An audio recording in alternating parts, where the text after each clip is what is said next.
Rəcəb ayının ilk cümə gecəsi Rəqaib gecəsi adlanır. Arzular gecəsidir. Onun bəzi adamlar deyir, alimlər deyir, adamlar ki, onun o əməllərinin rəvayətləri zəifdir, sənədləri zəifdir. Qəbul edirik, bəli. Bəzi rəvayətlər var ki, orada sənədləri zəifdir. Amma belə bir qayda deyirlər bizə. Deyirlər ki, bir işi rəca qəsdi ilə, rəca yəni ümid niyyəti ilə eləsən, Allah duada, ibadətdə sənəd yoxlamır. Məsələn deyim, mən oxudum ki, filan əmələ filan savab verilir. Sən demə, bu hədisin sənədi zəif imiş. Amma əməl yaxşı əməldir, elə? Mən gedirəm, onu eləyirəm, Allah deməyəcək, sənədi zəifdir, vermirəm.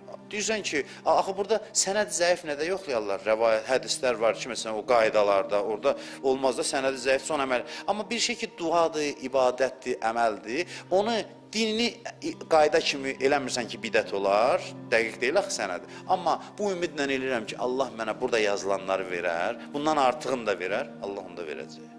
Bildiniz mi? Belə bir şeylə eləyə bilərsiniz.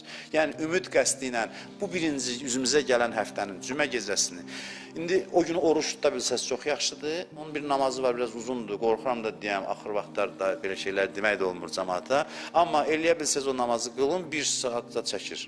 Eləyə bilməsəz eyb yoxdur, 2 rükət namaz qılın, bu gecə. Deyiblər ki, arzu eləmək yaxşıdır.